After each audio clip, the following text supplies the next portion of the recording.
사실 코로나 팬데믹이라는 이 사건은 사실 전체의 생활을 완전히 바꾸는 그런 계기가 되지 않겠나 이렇게 생각을 합니다. 사실 전염병 전문가들은 이게 지금 코로나 팬데믹이 이거로 코로나로 끝나는 게 아니고 그 다음에 사스가 오고 제2의 사스가 오고 제2의 메르스가 오고 그러면은 현재의 지금 이런 사태가 지속적으로 발생이 되지 않겠나 계속 쭉 이어지지 않겠나 이런 생각을 합니다.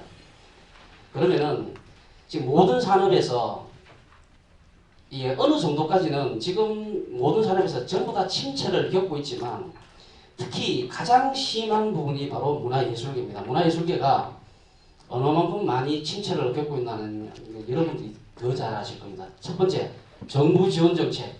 기본적으로 지금 소상공인이나 중소기업이나 이게 자금 지원 부분이라든지 여러 가지 경영 지원 부분인데 상당히 많은 지원을 하고 있습니다. 그런데 문화예술 쪽에서 지금 지원하는 부분이 어느 정도 있습니까? 제가 알기로는 1차로 50만 원 지원했는 거 그거 외에 또 있습니까? 그래서 지금 문화예술계가 상당히 심각합니다. 많이 심각합니다. 그런데 제가 조사를 해본 결과에 의하면은 조사에 의해서 데이터에 의해서 보니까 특히 소상공인이나 중소기업이나 특히 자영업 하다못해 시장 상인들만큼만 지원을 해도 문화예술계는 어느 정도는 살 수 있겠구나 하는 그런 무슨 생각을 밑바탕으로 깔고 시작을 하겠습니다. 저는 예술 전문가가 아닙니다. 저는 경영학을 전공을 했는 사람입니다. 경영학을 전공을 하다 보니까 이 어려운 시기에 어떻게 하면 예술을 경영에 접목을 시킬까 하는 이런 생각을 우리 회장님이 가지고 계셔가지고 저를 이 자리에 앉히지 않았나 이런 생각을 합니다. 지금 이게 사람이 편리한 거를 한번 듣다 보면은 그걸 계속 차용을 하게 되어 있습니다. 지금 온라인 수업하고 재택근무가 이게 이루어지면은 어떤 지금 방향이 생길 것 같습니까? 생활에 라이프 스타일이 어떻게 바뀔 것 같습니까? 여러분들은. 그런데 저는 라이프 스타일이 굉장히 좋아진다고 생각합니다. 지금 지금 코리아 팬데믹 이 사이에서 경기가 침체가 엄청나게 많이 떨어졌습니다. 그게 경기가 침체가 떨어진 곳이 어디고 하면은 제일 많이 떨어진 곳이 다운타운, 대학가, 관광지. 그런데 역으로 거꾸로 지금 우리 동네에 쓰는 카드 매출은 지금 코로나 오기 전에 97%까지 올라갔습니다. 97%까지. 그러면은 코로나 오기 전과 오고 난 후에 3%밖에 차이가 나지 않습니다.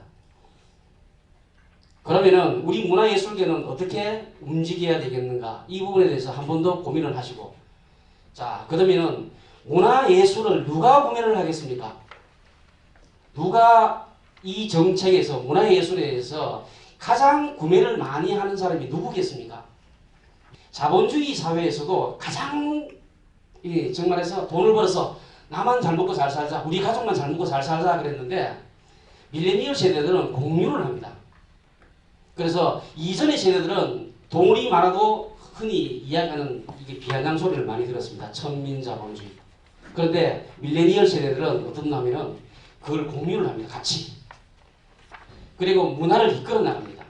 문화를 이끌어 나가면은 그 사람들을 우리 문화와 접목을 시켜야 되는데 그 사람들이 어디서 주로 생활을 하나 하면 우리 동네에서 생활합니다. 자전거 타고 15분 내에. 제일 문화예술계에 대해서 제가 깊이 연구한 적은 없습니다. 왜냐하면 제가 전공이 아니기 때문에. 그런데 짧은 기간 내에 깊이 들어가 본다고 들어가 봤는데 가장 아쉬운 부분이 문화예술계에서는 다른 산업에 비해서 지원되는 부분이 상당히 적습니다. 저는 이 자료를 조사하면서 2006년에 영국인 2명이 굶어 죽었다는 기사를 봤습니다. 그 검색을 하다 보니까 이렇게 열악하구나.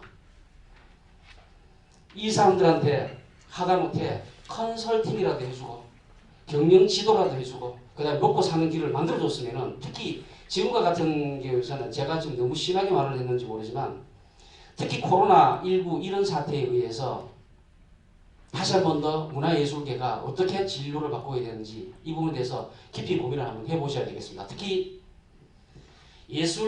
문화예술의 지도층에 계시는 분들은 진짜 중앙정부에 진짜 열심히 뛰어다녀야 되겠습니다. 소상공인 시장지원공단의 예산이 1조 원이 넘습니다. 시장 상인들, 자영업자들 그 사람들을 지원해 주는데 예산이 1년에 1조 원이 넘습니다. 그런데 2006년에 문화예술지원센터가 만들어졌는데 가서 제가 홈페이지 들어가서 이게 정책을 보니까 너무 약하구나. 이렇게 빈약하구나. 한마디로 예술을 이끌어오신 수장님들이 지금 너무 팽개쳐 놓은 것 같습니다. 느낌에. 그래서 이 부분에 대해서도 한 번 더 지금 이게 정책이라는 것은 결국은 지원 정책이라는 것은 얼마만큼 국회에 뛰어다니고 얼마만큼 청와대 문을 두드리고 얼마만큼 정치인의 목을 잡고 흔드는가에 따라서 이 예산이 달라집니다. 지원 정책 방향이 달라집니다. 그런데 우리나라에 특히 이게 소상공인 지원 정책, 중소기업 지원 정책은 OECD 어느 나라보다 완벽합니다. 너무너무 잘 되어 있습니다. 그게 일부만 우리 문화예술계에서 갖다 붙이더라도 코로나19의 해결 문제에서는 좀 더 쉽지 않겠나 이렇게 생각을 하고 있습니다. 그래서 이 부분에 대해서 저는 제가 했는 발제의 부분에 대해서는 예술정책 심포지엄 이 책의 그 내용을 확인하시고 이거는 한번 보시면 되니까 제가 이걸 읽을 수는 없으니까 제가 이걸 글을 쓰면서 느끼는 점을 지금 마이크로 말씀을 드렸습니다.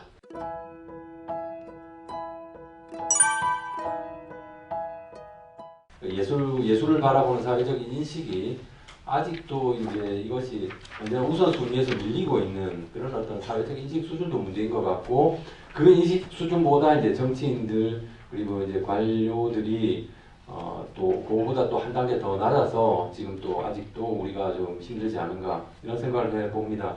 그래서 문화에 대한 태도에 대해서 우리가 한번 이번 일을 겪으면서 다시 한번 새삼 한국 사람들이 문화를 갖다 언제나 우선순위에서 가장 뒤로 돌리는구나, 이제 이런 것들을 생각하면서 좀 씁쓸한 느낌을 많이 가졌습니다. 그래서 이번에 하여튼 좀 뭐랄까 한 10달 정도 됐지 않습니까? 코로나 문제가 터진 지가 10달 정도가 됐으니까 이제는 좀 뭐랄까 정신 좀 가다듬고 새롭게 이제 일을 좀 이야기도 주장도 좀 하고 문화예술계 주장도 좀 당당하게 하고 또 앞으로 협의할 거 협의하고 이런 이제 단계에 왔다. 늦은 감이 있지만 지금이라도 해야 된다. 이제 그런 생각을 합니다. 그럼 어떤 관점을 가지고 할 것인가 할 때 먼저 문화 기본권이 인간의 어떤 본질적 기본권이라고도 생각하고 문화를 창작하고 향유하려고 하는 그 욕구요. 이것은 인간의 어떤 욕구이자 기본 권리라고 생각을 합니다. 그리고 이것은 어떤 시민으로서도 기본권이라고 생각하는데, 이 기본권과 지금 방역, 전염병 방역이라는 것이 어느 쪽으로 기울어져 있는가 할 때 지난 10달 동안은 방역이라는 이유로 기본권을 너무 위축시켜 놓았다. 저는 그렇게 생각을 합니다. 그래서 이제 어떤 방역과 문화 기본권의 균형점을 찾을 그런 시점이 되었다라고 생각합니다. 뉴노멀이라고 새로운 기준이라고 얘기는 참 많이 했는데요. 뉴노멀이 뭡니까? 병과 함께 살아간다는 것이 뉴노멀이라고 생각을 합니다. 이게 이제 당분간 뭐 1년 안에 완치가 안 된다고 한다면 병하고 어떻게 함께 살아갈 건가? 피해를 어떻게 하면 최소화할 건가? 이쪽으로 고민하는 것이 뉴노멀이라는 생각이 드는 거죠. 그렇다면은 첫 번째로는 공공공연장과 미술전시관을 열어야 된다고 생각합니다. 지금처럼 확진자 숫자가 많이 나오면 닫아버리고 혹은 조금 줄었다 싶으면 다시 열어주고 이런 식으로 해가지고는 예술가들도 죽어나고 결국에 길게 보면은 예술이 죽습니다. 이게 몇 년 갈 것 같습니까? 얼마나 버틸 수 있을 것 같습니까? 이게 정말 고사라고 말라 죽는다는 말이 있잖아요. 그렇게 된단 말이죠. 이때까지 우리가 예술계들이 이 부분에 대해서 너무나 소극적으로 너무나 위축돼가지고 워낙 이제 엄중한 이제 병이 퍼져 있으니까 그랬는데 이제는 진짜 좀 아닌 것 같습니다. 더 이상 이런 식으로 무조건 뭐 닫아라 이런 명령이죠. 공문 한 장 딱 날라오면은요. 준비를 갖다가 몇 달 동안 한 거를 가지고 전날 공문 하나 날라오면 이거 당장 공연 중지해야 됩니다. 이럴 수는 없는 거죠. 그래서 최소한의 조치도 없이 예를 들어가지고 미국 보스턴 같은 경우만 하더라도 공연이 갑자기 취소가 될 경우에는 이번 코로나 사태 때 이제 새로 만들어진 조치인데 그렇게 되면 그동안 준비했던 모든 자금들을 갖다 다 환급해 줍니다. 그렇게 해야 예술가들이 그러니까 지금 예술가들을 갖다가 어떻게 하면 살릴 것인가 할 때 지원도 지원이지만 공연만 제대로 돌아가게 하면은 그래도 어느 정도 살아가는 거잖아요. 그리고 예술가들은 사실 돈 때문에 하는 것이 그런 점도 크지만 그렇지만 활동을 하면서 삶의 보람을 느낀단 말이죠. 근데 활동을 못하게 하는 거 묶어놓고 예술가 뭐 아까 뭐 50만 원 말씀하셨는데 그런 거 해가지고는 안 되는 거죠. 일단 활동을 할 수 있게 돼야 된다. 그리고 이것도 시민들의 권리이기도 합니다. 예술가들의 생계 문제일 뿐만 아니라 시민들의 권리이기도 하고 해서 공공공연장 이때까지 참고로 생각하셔야 될 게 민간 공연장들을 다 했거든요. 했는데 전염병 감염 사례가 단 한 건도 없습니다. 이건 우리가 굉장히 유의미한 데이터라고 생각을 하거든요. 임상 결과라고 생각을 합니다. 공연장에서 앞으로도 그럼 한 명도 안 생길 것이냐 이런 말은 못하죠. 그러나 공연장 말고라도 얼마든지 전염병은 돌 수 있는 것이고요. 공연장만 안 생긴다 이런 말은 못하는 대신에 지금 이 시국에 어디가 절대적으로 안전한 곳이 있겠습니까? 그게 뉴노멀이거든요. 인정하자는 거죠. 그렇다고 할 때 어떻게 하면 방역을 잘해가지고 위험을 최소화하면서 이 공연을 계속하게 만들 것이냐, 어떻게 하면 이 순환을 계속 돌릴 것이냐, 이것이 첫 번째 우리 출발점이다라고 생각을 합니다. 이제는 예술가들이 나서가지고 그 미술 전시관도 마찬가지잖아요. 얼마나 사람 많이 온다고 그걸 닫습니까? 사실 뭐 그렇게 많이 왔습니까? 그러니까 이걸 갖다 예매를 갖다 5일 전에 해라, 일주일 전에 해라, 그리고 취소를 4일 전까지 안 하면 나중에 뭐 벌점을 때리겠다. 이러니까 사람들이 안 가게 되는데 그렇게 하지 말고 온 사람들을 갖다가 순서대로 30분 기다렸다 들어가세요 하면 30분 기다릴 겁니다. 그런 식으로 운영을 했으면은 이런 식으로 우리가 좀 파탄 지경까지 오진 않았을 것이다. 이 부분을 저는 기본 전제로 생각을 합니다. 그 다음에 우리가 비대면 영상, 온라인 영상화를 이야기할 수 있다. 저는 온라인 영상화를 갖다 찬성하는 입장이에요. 우리 김태희 교수님하고 같이 저는 그 융합이라든가 이런 것들을 갖다가 꼭 우리가 앞으로 예술계가 그런 것을 한 영역으로 포함시켜야 된다는 것을 오래전부터 생각하고 또 주장하는 사람 중에 하나입니다. 그러나 지금 비대면 온라인 영상 문화 활성화라는 것의 방향이 좀 잘못된 것 같다. 뭐가 잘못됐느냐니까 이 공공공연장을 닫아놓는 것의 어떤 변명으로 그걸 빌미로 이 공공공연장을 못하니까 온라인으로 공급해라 이런 식으로 이야기돼서는 안 된다는 거죠. 온라인은 원래 돼야 되는 건 맞는데 지금처럼 공공공연장을 갖다 닫는 것에 어떤 면죄부로 활용돼서는 안 된다. 그런 점을 분명히 하고 다시 말해서 공공공연장을 앞으로 상시적으로 계속 여는 것을 전제로 하고 그 다음에 우리가 온라인 영상화는 적극 추진해야 된다. 이런 관점을 저는 가지고 있습니다. 그리고 이제 지원 문제에 있어서도 지원이 사실상 굉장히 형식적인 지원이다. 실질적인 지원이 안 되고 있다. 3차 추경해가지고 3,500억 원을 마련했다고 하지만 그 중에 약 1,000억 가까이가 쿠폰입니다. 그러니까 뭐 숙박, 여행 뭐 이런 쿠폰이 한 900억 정도 차죠. 4분의 1이 넘죠. 그리고 민간 공연장, 그러니까 이게 공공공연장을 갖다가 금지를 시켜놓으면 오픈을 못하게 금지시켜놓으면 이게 어떤 부작용이 생기냐면은 그 공연 준비한 사람들만 이제 힘들어지는 것이 아니라 이 공공공연장은 위험한 곳이다라는 국민 인식이 생깁니다. 그렇잖아요. 위험한 곳이구나. 근데 질병본부에서는 사실은 고위험 시설로 분류 안 했거든요. 그런데도 시, 산하, 공공공연장을 갖다 전부 다 이런 식으로 닫아버리게 되면은 시민들 머릿속에는 위험한 곳이구나. 이렇게 되니까 그 여파가 민간 공연장에 가는 손님들도 줄어들게 됩니다. 그래서 이게 지금 이 침체의 그 첫 단추는 정부가 시책을 잘못했다고 봅니다. 지금이라도 이거는 바로 잡아야 된다. 예술가들하고 새로운 방역 매뉴얼을 만들어가지고 공연장을 어떻게 관리할 건가 이런 걸 생각해야 되고 이런 식으로 이제 공공공연장 위험시설로 시민들이 인식되어 있는데 쿠폰을 풀어본들 3,500억 중에 4분의 1이 넘는 쿠폰으로 풀어본들 사람들이 많이 가고 실효성이 있겠느냐 이 얘기입니다. 제 말은. 그리고 둘째로 생각해야 될 것은 민간 공연장뿐만 아니라 앞으로는 지금 이 위기 상황에서는 직접 지원이 절실합니다. 그러니까 기본 방향이 뭐 공모를 해가지고요. 앞으로 내년에 네가 무슨 일을 할래, 뭘 만들어낼래 해가지고 그걸 심사를 해서 평가를 해서 돈을 주는 것이 아니라 활동을 잘 못하잖아요 지금. 그렇다면 어떻게 해야 되느냐, 지금까지 해온 거에 대한 지원이 직접적으로 이루어져야 된다.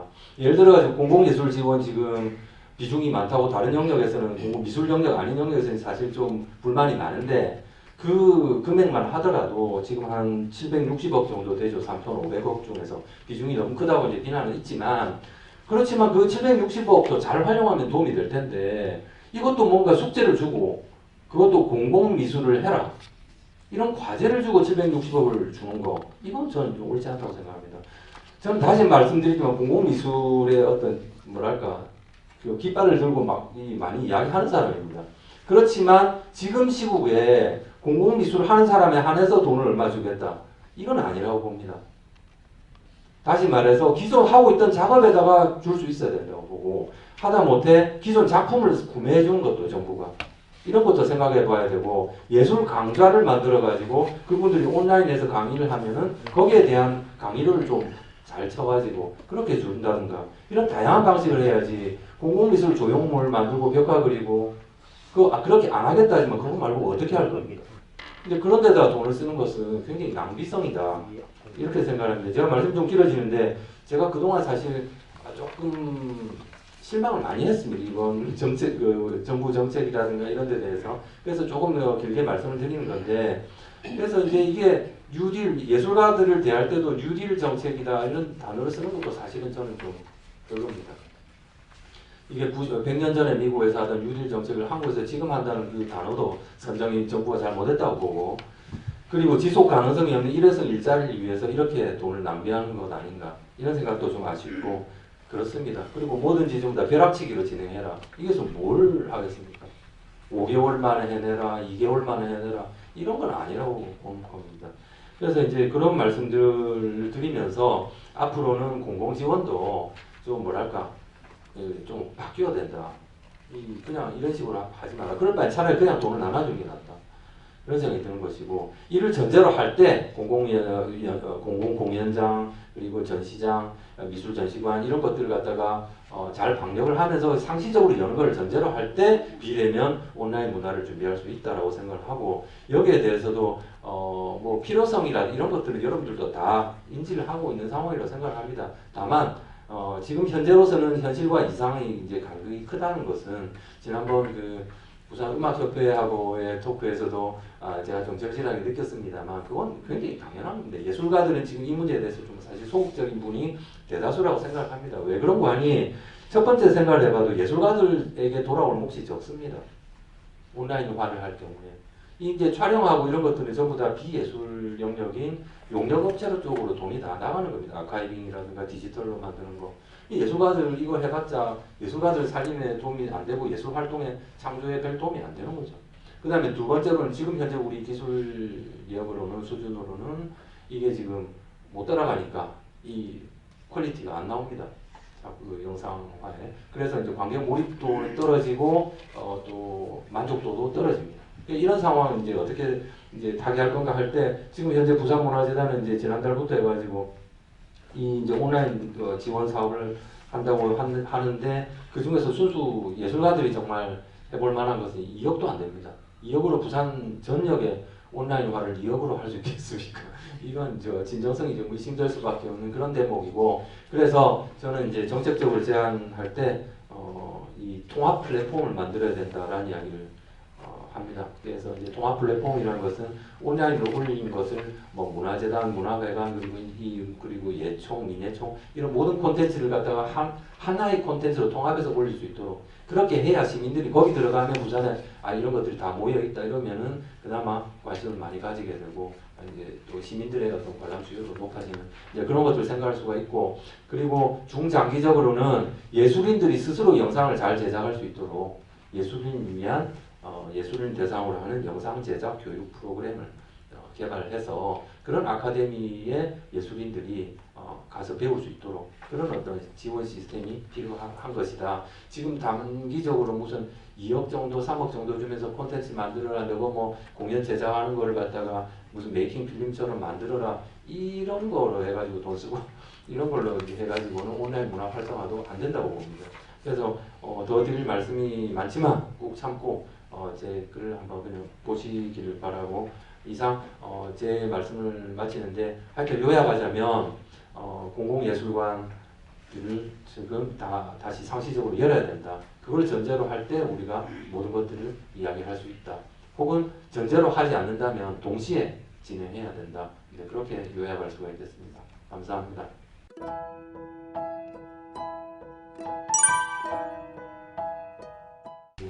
우선 이제 이지훈 대표님께서 이제 공연을 이렇게 막무가내로 못하게만 하는 그 정부의 정책에 대해서 비판을 하셨는데 저는 그 말씀을 듣고 어떤 메시지를 떠올렸습니다. 그러니까 정책도 메시지다라는 겁니다. 이제 미디어 아트 분야에서 그 미디엄은 메시지다라고 하는 그 맥루한의 그 언급이 있었거든요. 그러니까 어떤 그 방법을 선택을 하는 것 자체가 메시지라는 것이죠. 그러니까 어떤 메시지를 주기 위해서 그 내용뿐만이 아니라 어떤 메시지를 선택을 하고 어떤 방법으로 전달하고 어떻게 메시지를 표현하느냐 자체도 메시지의 일부라는 것입니다. 그러니까 결국은 정책도 메시지라는 것이죠. 그래서 이제 그런 그 메시지를 메시지로서의 정책을 예술적으로 할 필요가 있다. 왜냐하면 그 예술에서는 어떤 모든 표현 가능한 그런 도구들을 메시지화하는 그런 게 발달되지 않습니까? 그래서 이제 정책을 입안하고 그 표현하고 전달할 때 그런 이제 모든 그 정황들을 다 포함해서 어떤 그 메시지로 인식이 될 필요가 있다는 생각을 하게 됐습니다. 그리고 둘째는 이제 예술에 대해서 지원을 해야 된다 하는 말씀들을 이제 하십니다.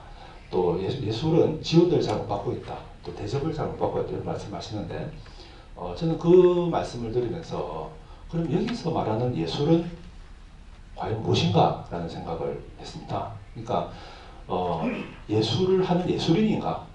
아니면 그 예술인들이 만드는 예술 작품인가? 아니면 그 어떤 활동을 이야기를 하는가? 아니면 어떤 그 단체 활동인가? 이런 등등이죠. 여기서 예술에 지원을 해야 된다라고 이야기를 할 때, 또 예술에 지원을 하지 않는다라고 이야기할 때, 이때 정확하게 이 예술이 무엇인가라는 것에 대해서 좀 명확할 필요가 있다는 생각이 들었습니다.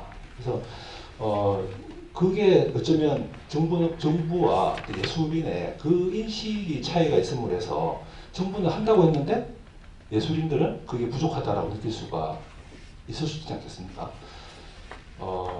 그래서 저는 이제 여기서 그 어떤 지원을 하는 쪽과 지원을 받아야 할 쪽이 이렇게 공유해야 할 예술에 대한 인식으로서 하나 제안을 드리고 싶은 것은 예술을 생태계로 봐야 되겠다라는 것입니다. 그러니까 어떤 예술 뭐 작품도 아니고 어떤 예술인도 아니고 어떤 예술 단체도 아니고 결국 정부가 이렇게 보고 지원을 해야 할 것은 예술의 생태계가 제대로 살아서 돌아갈 수 있도록 하는 그런 그 지원이어야 하겠다라는 생각을 했습니다. 그래서 뭐 이게 답일지는 모르겠지만 어쨌든 우리가 예술에 대한 지원을 이야기할 때 그 대상이 무엇인지에 대해서 좀 명확하게 할 필요가 있다는 생각을 하게 됐습니다. 그리고 세 번째 제가 좀 드리고 싶은 말씀은 왜 예술을 해야 하는가입니다. 그러니까 특히 4차 산업혁명 시대에 왜 예술을 해야 하는가입니다. 제가 글에서는 좀 뭐 약간 거창하게 써놨는데요.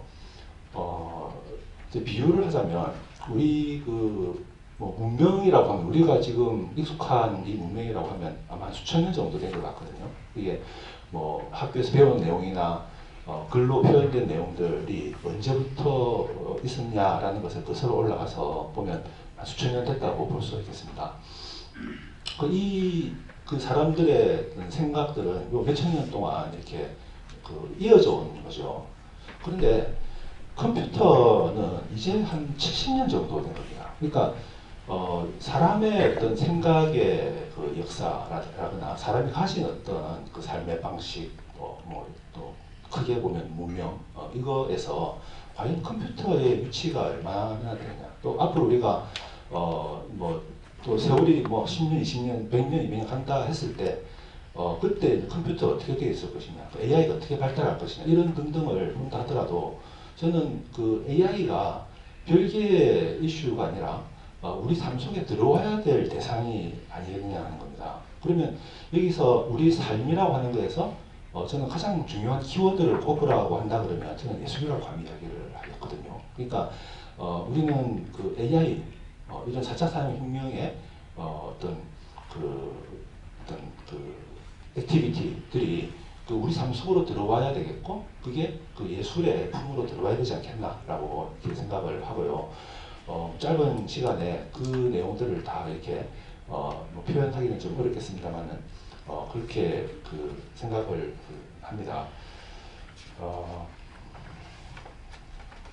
사실은 이제 그게 그렇게 보는 게 저는 맞다고 생각을 하는 거는 4차 산업혁명에서 사실은 가장 중요한 키워드가 무엇이겠느냐라는 것을 예를 들어 설문조사를 해서 딱 뽑은 다음에 그 통계를 쫙 보면요, 아마 창의성이라는 것이 굉장히 높은 위치에 있을 겁니다. 앞으로 AI 시대, 4차 산업혁명 시대에는 어떤 창의성이 중요하다, 또 이런 거죠. 그러니까 그 어떤 개성이 중요하고 어떤 사고 능력이 중요하고 이런 이야기들을 많이 하지 않습니까?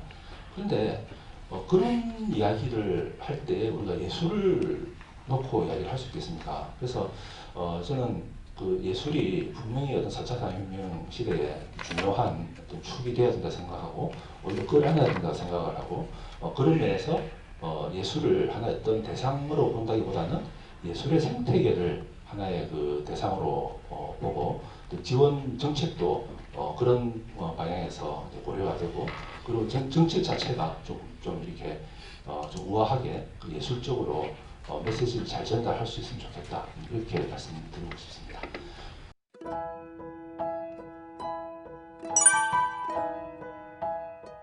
조금 전에 그 교수님께서 말씀하신 이 지원 부분에 대해서는 한 가지만 더 좀 짚고 넘어가도록 하겠습니다. 이게 그 우리 대한민국에서 이 지원하는 부분에 대해서 이게 그냥 단순하게 지원이라 하는 그런 개념에서 보시면 안 되고요. 여기서 노하우가 굉장히 많이 쌓여 있습니다. 어떤 돈을 어떻게 지원을 해줘야 이 생태가 살아나더라 하는 것을 이 경험에 의해 가지고 굉장히 많은 노하우를 가지고 있습니다. 그 한 예로 재래시장을 한번 보겠습니다. 처음에 재래시장 같은 경우에는 지금 시장 현대화에서 계속 지원을 해줬습니다. 지금 부산에 여기 부산 진시장 같은 경우에 400억 들어갔습니다. 저기 이 부전시장 지금 680억 정도 들어갔습니다. 그 세금을 갖다 퍼붓는 거죠. 근데 그렇게 퍼붓고 난 뒤에 이게 얼마만큼 효과가 있는가 그 수치를 해보니까 680억을 들여가지고 그 수치를 끄집어내니까 6억 8천만 원 들여가지고 교육시키는 것보다 못하더라 이거죠. 이런 노하우가 지원의 정책에서 이 대한민국의 이 정책에 대한 이 자금 지원에 대한 정책은 노하우가 거의 OECD 중에서는 거의 최고라고 저는 생각을 하고 있습니다. 특히 소상공인, 특히 예술 이런 분야에서 접목을 했을 경우에 그래서 좀 전에 우리 그 이준 교수님이 말씀하신 대로 이렇게 해서 예술가들한테 직접 교육을 한다 하는 이런 노하우가 이게 엄청나게 많이 쌓여 있습니다. 그렇기 때문에 이런 부분에 대해서는 한 번 더 고민을 한번 해 주셔야 되겠고요. 그래서 이런 지원 부분에 대해서는 이게 단순하게 지금 뭐 50만 원 지원해 준다 그런데 실제로 돈 지원보다가 그 이외에 생태계가 자생할 수 있는 그런 능력을 배양하는 이런 지원의 능력도 대한민국은 진짜 선진국입니다. 저는 이게 선진국이라고 하는 것을 느낄 때 어떤 걸 느꼈냐면은 첫 번째 우리 코로나가 오고 난 뒤에 마스크 쓰는 비율을 보고 난 뒤에 깜짝 놀랐습니다. 진짜 깜짝 놀랐습니다. 오늘 세상에 우리 뒷골목에도 보니까 이렇게 마스크 다 쓰고 다녀요. 와 세상에. 그리고 커피숍에 200만 원짜리 핸드폰 두고 갔다 왔는데도 그대로 있습니다. 그건 선진국이 아니고 지원 정책에도 엄청나게 선진국이라고 하는 것. 그 다음에 제가 지금 우리 대한민국의 이 정책을 하시는 분들이 저도 이게 가끔 미팅을 한 번씩 해보면은 무엇을 느끼냐면은 문화예술계에서 정책을 하시는 분들한테 이게 멱살을 잡으라고 하고 제가 과격하게 표현을 했는데 제가 항상 느끼는 부분이 어떤 부분이냐면 바로 이런 부분입니다. 개미와 배짱이 이야기. 개미가 열심히 일하는데 배짱이가 그냥 먹고 놀고 있다가 겨울에 돼서 식량 얻으러 가서 결국 못 얻고 굶어 죽었습니다. 그 다음 세상이 어떻게 됐을까요? 하고 제가 내는 퀴즈입니다. 항상 강의 나가면. 그런데 머리 좋은 놈들이 모여있는 사기꾼들이 모여있는 교도소에 가서 이 얘기를 하니까 한 사람이 손을 탁 들더니만 이렇게 얘기합니다. 개미의 생산량이 떨어졌습니다. 배짱이의 음악이 없어서. 이런 것을 정책 기반자들한테 분명히 인식을 시켜줘야 됩니다. 그래야만이 그런 인식을 해야 예술이 중하다 하는 것을 분명히 그 사람들이 느껴야 돼요. 그러기 위해서는 이게 예술이 생활 속으로 깊숙하게 파고 들어가줘야 됩니다. 어쩔 방법이 없습니다. 이게 경영하기 하는 입장에서는 그렇습니다. 예술하는 입장이 아니고 제가 말씀드리는 것은 그러다 보니까 어떻게 깊숙하게 들어가서 결국은 어떻게 아주 가까이 예술이 있으면은 예술 정책이 발전할 수밖에 없습니다. 그러기 위해서는 결국은 저는 정책을 펴놓은 게 예술인들이 어떻게 준비를 해야 되나. 첫 번째, 로컬로 들어가자. 그럼 로컬로 들어가서 성공하기 위해서는 어떻게 뒤에 진짜로 이게 제가 회장님한테 말씀을 드리고 싶은 것은 이렇게 만약 준비를 한다 그러면은 이 사람들한테 교육시킬 거 준비해야 되고 그다음에 얘네들한테 어떤 타당성을 분석을 해서 어떻게 지원해 줄까. 너는 이거 들어가면 성공해 실패할 수 있어. 이거는 성공할 수 있는 방법이 이런 게 있어. 이런 것을 미리 준비해서 지원하는 이런 방안도 마련하는 게 좋지 않겠나 이렇게 생각을 합니다. 그래서 지금 이게 코로나19 시대에 로컬 시대로 들어갈 때 거기서 들어가서 아주 가까이 있어 예술이 정책이 이루어지고 그 다음에 가까이 있으면은 그게 필요하니까 예술계 이외의 다른 사람들도 결국은 정책 기반의 목소리를 낼 수 있게끔 그런 분위기 조성도 저는 필요하다고 생각을 합니다. 저는 여기까지만 하겠습니다. 예, 교수님. 예, 덧붙여서 말씀을 드리면 이게 사회적인 인식이 이제 문화를 얼마나 존중하느냐에 이제 사실은 근본적인 문제가 달려 있다라는 점을 생각하게 됩니다. 그래서 우리나라가 참 이제 잘하고 이제 경제 대국도 되고 했지만 저는 이제 아직도 좀 문화 예술을 바라보는 어떤 사회적인 인식은 좀 높지 않은 것 아닌가 그 경제 수준에 비해서 그런 아쉬움을 늘 가지고 있습니다. 가령 이제 아까 정부에 대해서 정책에 좀 아쉬운 점 얘기 드렸습니다만 시민 인식이 어느 정도 이제 다른 나라하고 비교를 해보면 동유럽 쪽에서는 시민 운동 차원에서 공연을 갑자기 못하게 됐을 경우에 그럼 이제 환불을 요구하잖아요. 그 표를 예매한 그 관객들이. 근데 그 환불 거부 운동이라는 게 일어났습니다. 시민들 차원에서 환불받지 않겠다는 거죠. 왜냐하면 그 공연을 준비했을 거 아니냐는 거지 예술가들이. 그럼 그 사람들이 우리가 공연을 못하게 되고 표값을 안 내면 힘들지 않겠느냐는 거죠. 그래서 그게 체코에서 먼저 시작이 돼가지고 체코 잘 사는 나라 아닙니다. 우리나라에 비하면. 그렇잖아요. 근데 그 동유럽에서부터 출발을 해가지고 이게 지금 유럽 전역으로 그 운동이 확산됐거든요. 공연을 계획했는데 못하게 된다 할 때 관객들이 그 우리 표값 환불 안 받겠다라는 그 운동이요. 솔직히 저는 이제 정책 차원에서 이런 얘기를 오늘 처음 말씀드립니다. 왜냐하면 지금 이제 포인트를 이제 좀 비판적으로 많이 제가 말씀을 드려야 할 시점이라서 언제나 시점이 있으니까요. 네, 그렇지만 시민운동 차원에서 혹은 예총이 주도해서 혹은 민예총이 주도해서 시민운동 차원에서 이런 운동을 한번 전개해보는 것은 또 어떨까 생각합니다. 환불 거부 운동. 네. 이런 어떤 자발적인 그런 노력과 함께 어떤 정책적인 차원에서 좀 예술에 대한 어떤 사회적 인식을 좀 높여가는 것들도 좀 필요하다. 네, 그런 이제 말씀을 드리고 금방 말씀하신 대로 어떤 로컬로 파고 들어가는 이제 그런 활동들 기획도 이제 좀 바뀌어야 된다. 이제 그런 말씀을 드릴 수가 있겠습니다.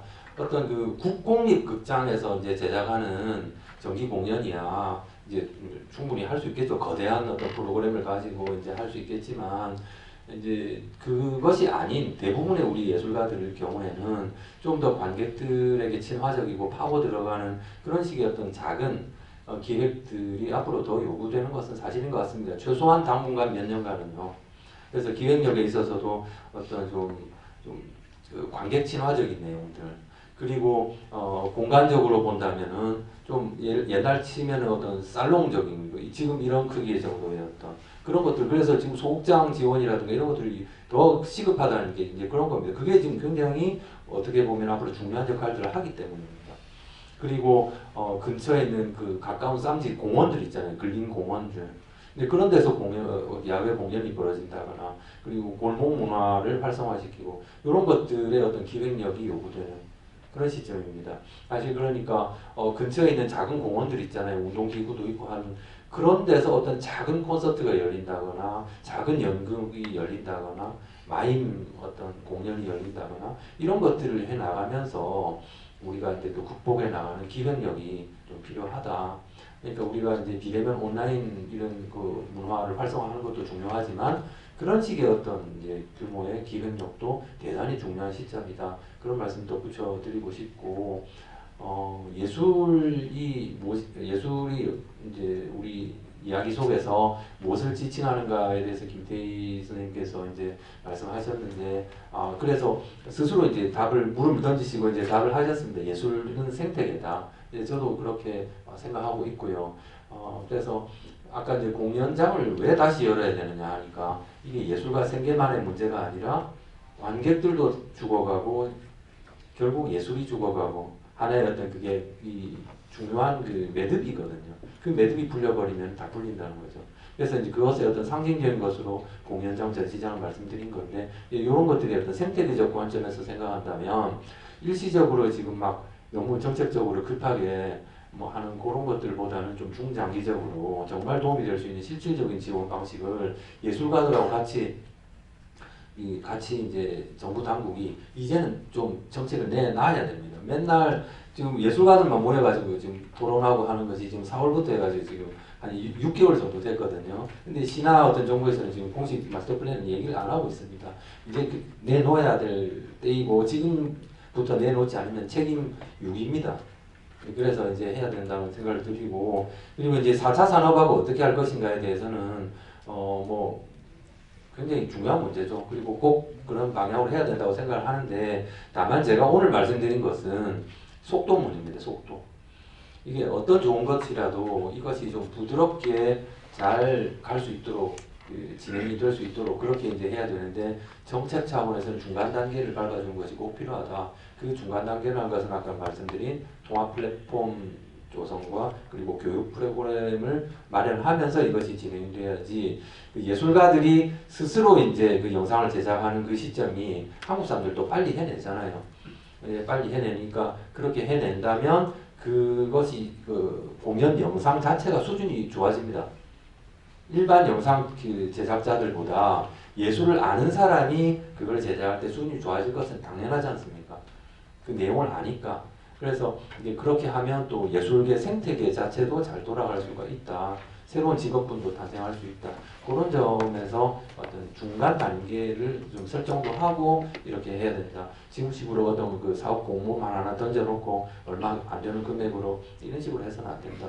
이제 그런 말씀 좀 드리고 싶습니다. 사실은 저는 이 말씀만 드리고 싶은데 상징적으로 지난번에 그 뭐 통신료 그 전화 통신료 뭐 2조를 갖다가 나눠주느냐 이럴 때 저는 그때 좀 아쉬웠던 게 전국 어디에도 그 2조 원을 지금 문화예술 쪽으로 좀 나눠주자라는 사람 단 한 명도 정치인이 없었다는 것에 대해서 원래 큰 기대도 안 했지만 또 한 번 더 실망을 했습니다. 모든 정치인들에게. 그 2조 원을요 지금 예술계로 돌리자라는 사람이 왜 한 명도 없습니까? 그 사실 받은 분들도 사실 별로 뭐 2만 원씩 정도 받았습니까? 크게 뭐 도움도 안 되는 것인데 2조 원으로 하면 지금 예술계가 코로나 이전보다 더 잘 될 수도 있을 것 같은데 그렇습니다. 근데 이제 어떤 사회 인식도 바꿔 나가고 하는 것들이 앞으로 과제이고 저는 이제 방향성이 이제 앞으로 좀 시급하게 고민돼야 된다. 이제 그런 말씀을 드리고 싶습니다.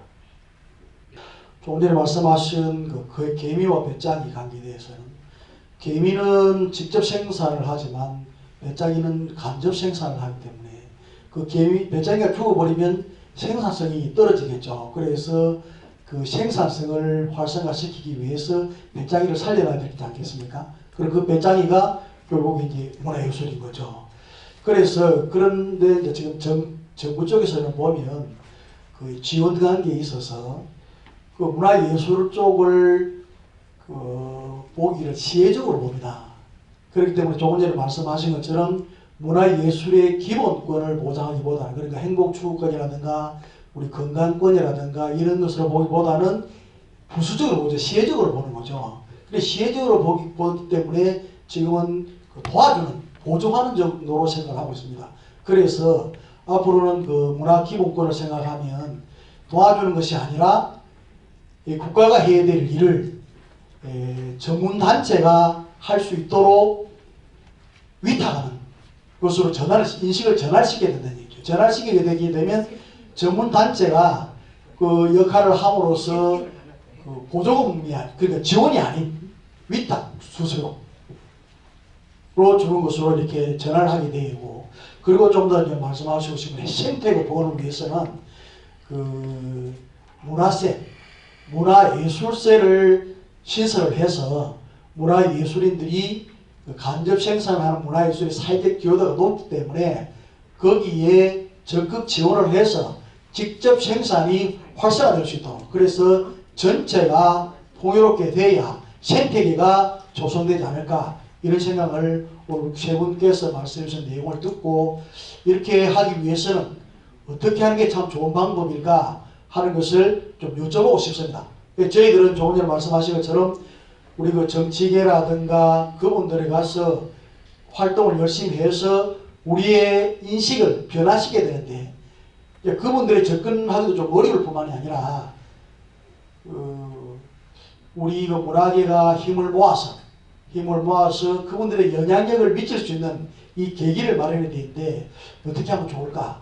우리 세 분들께서 조금 좋은 방안이 계시면 좀 말씀해 주시면 대단히 감사하겠습니다. 예, 그 부분에 대해서 감사합니다. 제가 먼저 한 말씀 올리도록 하겠습니다. 부산의 예술 정책을 수립을 하는데 약 한 80%가 공무원, 시의회, 구의회, 그리고 공공기관에서 거의 정책의 80%를 지금 만들고 있습니다. 그 부산광역시에서만 문화예술 정책에서만 지금 80%가 결국은 이게 공무원 손에서 지금 다 주물러버립니다. 실질적으로 예술을 하시는 분들이 문화예술 쪽에서 현재 지금 그 현장에서 뛰고 계시는 분들이 예술의 정책에 대해서 나머지 20%는 그만 한다 하는 거는 결국은 아주 미미한, 해도 그만 안 해도 그만 이런 정도만 이게 정책에 반영이 됩니다. 이게 그러면은 근데 이것도 역시 마찬가지로 그 문화예술 정책에서 그 80% 정도가 하고 나머지 20%는 예술인 하는데 그 예술인도 정말해서 NGO 단체가 지금 문화예술 정책에서 거의 한 15% 순수 예술인들의 이런 정책이 필요합니다 해가지고 정책에 입안을 하는 거는 결국은 최종적으로 5%밖에 안 됩니다. 이게 부산광역시의 문화예술 정책의 현실입니다. 이거 혹시 이 논문 혹시 읽어보신 분 계십니까? 저는 이게 요번에 이 문제 때문에 이 논문을 받아가지고 꼼꼼하게 다 읽어보고 문화예술 정책 백서 800페이지를 전부 다 읽어봤습니다. 다 읽어봤는데 최종적으로 실질적으로 예술에 종사하시는 분들 최일선에 있어가지고 이런 정책이 너무 필요하더라. 이런 부분에 대해서 예술인들의 입김이 어느 정도 들어갔나 하면 제가 볼 때는 5%도 안 된다고 보고 있거든요. 그러면은 이게 저희들이 경영학을 하시는 분들 중에서 굉장히 뛰어나신 분들은 어떤 하면은 공무원들이 꼼짝 못하는 정책 대안을 만들어 갑니다. 항상 이런 게 좋아, 이런 게 좋아. 그런데 이게 우리 예술인들은 제가 이제 경영학을 하는 입장에서 제가 봤을 때는 이런 정책 기반이라든지 제안서라든지 이런 게 굉장히 약해요.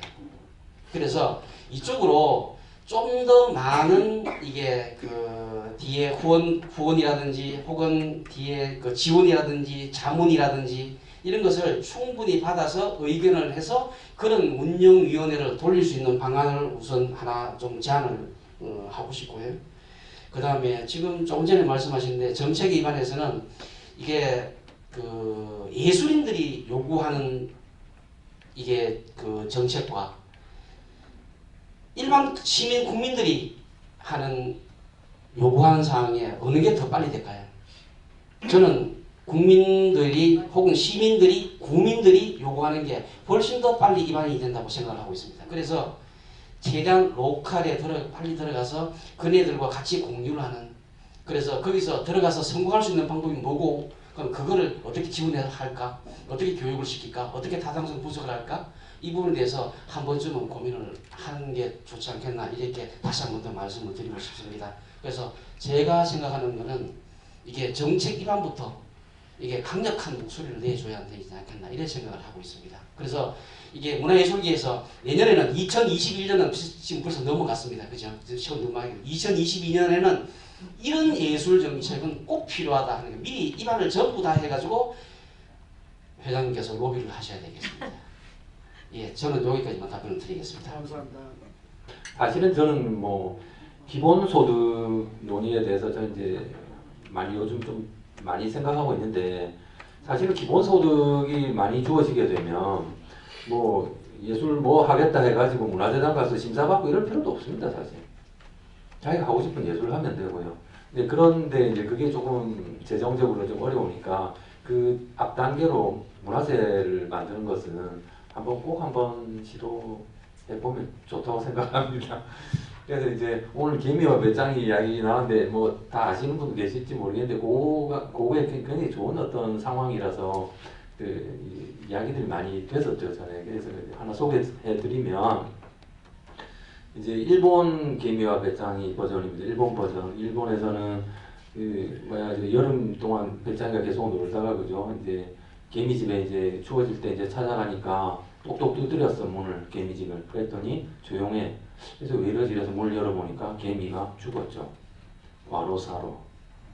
일만 한 개미는 죽었다. 그게 일본 버전이고. 그 다음에 이제 소련 버전, 구소련 버전은 이제 찾아오니까 동무 왔느냐, 정말 반갑다, 이렇게 하면서 개미가 배짱이를 잘 반겨주고 내 먹을 걸 같이 나눠 먹지 이러면서 다 나눠 먹었는데, 그 다음 좀 있다가는 다 같이 굶어 죽었습니다, 둘 다. 근데 이게 이제 구소련 공공지원을 너무 많이 하면 어떤 일이 벌어지는가에 대한 그 예술과 관련된 이야기입니다. 그런 버전인데, 미국 버전은 그래가지고 문 앞에서 쫓겨난 배짱이가, 개미에게 쫓겨난 배짱이가 자기 집에 돌아와서 먹을 것도 없고 구슬퍼가지고, 너무 슬퍼가지고 기타를 튕기면서 노래를 불렀죠. 너무나 노래를 갖다가 슬프게 부르고 있으니까 그 집 앞을 지나가던 음반회사 사장이 보고서 너 노래 너무 잘한다 해서 내 음반 취입하자 해가지고 걔가 대박이 나서 슈퍼스타가 돼서 부자가 됐다. 이게 이제 미국 모델. 그래서 이제 우리가 공공 지원과 그리고 민간 자율성으로 성공하기 위해서 자체 수익을 내는 거, 이거 어떻게 이걸 조화를 할 건가? 한국은 사실은 그 중간에 좋게 말하면 절충형이고 나쁘게 말하면 이게 왔다 갔다 하면서 굉장히 지금 혼란스러운 거고, 공공 지원을 강화시켜야 된다는 쪽으로 자꾸 가고는 있는데, 지금 최근 몇 년간에는 또 그것도 아닌데다가 코로나가 완전히 공공 지원 부분에서 좀 방향을 굉장히 모호하게 만들어버린, 좀 특히 부산을 보면 좀 그렇습니다. 부산을 보면은 이게 공공 지원이 지금 굉장히 지금 모호하게 됐습니다. 부산시 산하 기관들 있지 않습니까? 그리고 그런 경우에 뭐 문화재단, 뭐 영화예술단, 문화회관 이런 쪽에서는 예산이 한 20% 정도 줄어들었거든요. 지금. 근데 그런 부분이 지금 과연 코로나 방역으로 모든 것이 다 정당화될 수 있는가? 그건 아닌 것 같고 한데, 어쨌든 그런 데서 좀 앞으로 잘 생각을, 여러분들도 좀 예술가들도 목소리를 좀 내실 때가 아닌가, 그렇게 생각을 합니다. 네. 시의 행정, 시나 구의 지자체 행정하시는 분들이나 정치인들께서 예술에 대한 인식이 부족한 것 같다. 그래서 한다. 그러면 사실은 그게 나쁘지 않은 의미에서 예술인들의 어떤 정치적인 어떤 입지나 어떤 힘을 가지면 되는 거 아닐까. 그렇게 할 수 있는 방법이 과연 뭘까. 이런 좀 실질적인 면에서 좀 생각을 할 필요가 있을 것 같다는 생각이 듭니다. 그래서 결국은 이제 정치인들은 표에 의해서 움직이는 거 아니겠습니까? 그래서 그런 면에서 좀 이렇게 좀 현실적인 그런 접근도 좀 많이 생각을 해봐야 되겠다는 생각을 했고요. 하나 더 붙이고 싶은 거는 부산은 저는 굉장히 아름다운 도시라고 생각을 하고, 부산은 예술하고 굉장히 잘 어울리는 그런 도시라고 생각을 하고 그런 면에서 굉장히 국제적인 잠재력이 있다고 생각을 합니다. 그래서 그게 뭐 언제가 될지는 모르겠지만 어쨌든 이제 그 부산을 그렇게 발전시켜 나가는 그런 주체가 그 예술인들이 돼야 되지 않느냐 그렇게 생각을 합니다. 정치권에 예술인들이 목소리를 내야 된다는 거 너무 좋은 말씀이시고 예술을 생태계로 바라봐야 된다 이것도 너무 좋고 또 이지훈 박사님도 좋은 공공권장 지속돼야 된다 더욱더 발전해야 된다 정말 좋다고 생각합니다.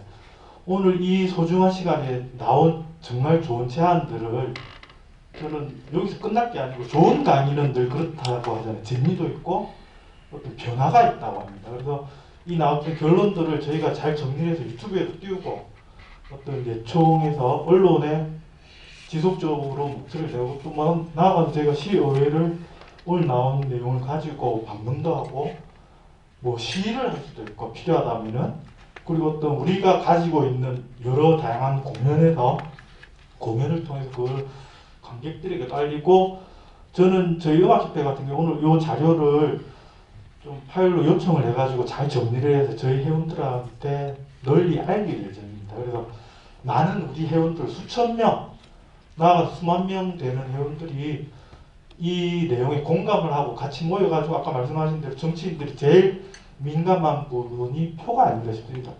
그런 데 있어서 예총 움직이니까 우리 당연히 길을 좀 못해야 된다. 뭐 우는 아이 저 줘준다고 우리가 뭐 지속적으로 뚫리고 제가 한 예로 코로나 초창기에 제가 한번 문화관광부에 찾아가서 과장님하고 부장님 뵌 적이 있습니다. 예술계 너무 어렵다는데 제가 진주 쪽도 음역을 잘 알아가지고 거기에 비해서 상대적으로 지원이 너무 열악하다 말씀드리고 그리고 지원금을 제대로 좀 쓰가 차라리 이걸 모아서 부산이 어떤 코로나 시대에 영상, 비대면의 어떤 핵심 역할을 할 수 있도록 그런 시설을 마련하고 그런 뭐 앞서 나가는 그런 도시가 되는 게 더 좋지 않겠냐 그런 TF를 구성하자.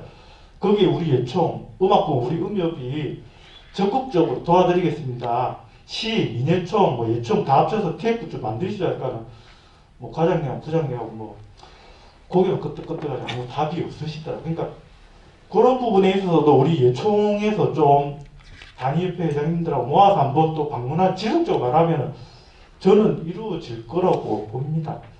그래서 그러한 어떤 오늘 좋은 뭐 저희가 해야 될 실천 과제는 벌써 지금 나왔다고 봅니다. 그 결론들을 가지고 잘 활용할 수 있기를 저는 예총에 간곡히 부탁드리고 오늘 세 분 발제 내용 너무 잘 들었습니다. 감사합니다. 좋은 강의 잘 들었습니다. 어떻습니까, 여러분? 좋습니다. 네, 뜨거운 박수 한 번 더 부탁드립니다. 근데 저보고 질책을 하는 것 같아서 저도 송구스럽습니다. 그런데 저도 할 말이 많습니다. 왜? 제가 미술협회를 7년 맡으면서 제안서를 시장님 후보들, 시의회, 문화국장 어마어마하게 많이 만나가지고 제안서를 어마어마하게 많이 드렸습니다. 그런데도 불구하고 한 번도 그게 떠지지 않고 실행도 안 되고 그게 받은 순간에 저 밑에 쪽으로 그 서류가 들어가고 있다는 것을 알고 제가 너무 안타까워서 이 방법을 어떻게 하면 해결할 수 있을까 늘 고민을 했습니다. 그런데 이제 제가 이제 이지훈 선생님은 뭐 그건 10년 전부터 알아가지고 저희들 다빈예술공간 이제 심포지움도 나오고 그랬는데 이경열 교수님도 얼마 전에 만나가지고 마인드가 저하고 너무 똑같다. 그래서 저는 그렇게 생각합니다. 예총이 정말 힘이 없다. 우리 예술인들이 힘이 없는 것인지 예총이 힘이 없는 것인지는 모르겠지만은 정말 힘이 없다. 그래서 제가 취임하고 난 뒤 민예총 우리 박종환 이사장님을 몇 번 만났습니다. 우리 같이 가자. 같이 가야 된다. 이렇게 힘을 합치지 않으면 우리의 이야기를 들어줄 사람이 누가 있느냐? 국회의원을 만나도 안 됩니다. 안 되는 이유를 모릅니다. 어쨌든 저는 사실 제안서도 많이 내고 했는데도 불구하고 안 돼서 제가 이제 오늘 이 심포지움이 정말 저는 안타까운 게 오늘 여기 지금 오신 분들이 한 50명 조금 넘습니다. 그 많은 대의원들과 우리 회원들이 이 내용을 좀 듣고 우리도 깨야 된다. 우리가 발전하기 위해서 우리가 노력하고 예술을 사랑해서 끝없이 연습하고 좋은 공연을 만들어내고 작품을 만들어내고 하는 것도 중요하지만 이거를 바라보고 향유하고 느낄 수 있는 시민도 필요하고 정책하시는 국회의원 정치가들도 필요하다. 그 우리는 이때까지 뭘 했는가? 라는 거를 저는 너무나 많이 느끼고 있습니다. 그래서 조금 전에 개미와 배짱의 버전을 이야기해 주신 이지원 박사님, 우리 이경열 문화는 경제하고 같이 가야 됩니다. 절대 떨어져서는 안 되는 게 문화예술입니다. 문화예술도 돈이 있어야 되지 않습니까? 지원을 받아야 우리가 힘있게 연습을 해서 만들어낼 거 아닙니까? 그래서 조금 전에 유영호 회장님도 좋은 말씀 해주셨는데 정말 여기 계시는 분들은 정말 우리 서로 예술인들과 함께 같이 갈 수 있는 그 어떤 이 시스템도 만들어야 되고 들이 만들어야 됩니다. 저는 여러분들 힘에 의해서 더 많이 노력해서 더 앞장서겠습니다. 그래서 정말 우리가 이제 앞으로는 부산 예술이 타 도시에 못지않게 부산이 전체 예산의 2%가 20년 전에 2%가 지금도 2%입니다. 대구는 3%가 넘습니다. 강주는 5%가 넘습니다. 이런 걸 봐서라도 부산이 문화 불모지라는 것을 절실히 느낄 수도 있습니다. 그래서 이제는 우리 스스로가 이제 마음가짐도 달라져야 되고 단합도 잘 돼야 되고 우리 그 원로스님들도 잘 모셔서 앞장 세우고 또 저희들도 앞장서서 집행부가 노력하도록 하겠습니다. 제가 조금 오히려 너무 감사드리고 이런 강의를 앞으로 1년에 한 번씩이라도 우리 전 회원들이 할 수 있으면 이런 좋은 강연도 좀 만들어야 되지 않을까라는 그런 생각도 해봅니다. 어쨌든 세 분 수고하셨고 여기 계시는 우리 회원님들 이때까지 장시간 앉아서 경청해 주셔서 제가 대신해서 고맙다는 인사드리겠습니다. 감사합니다.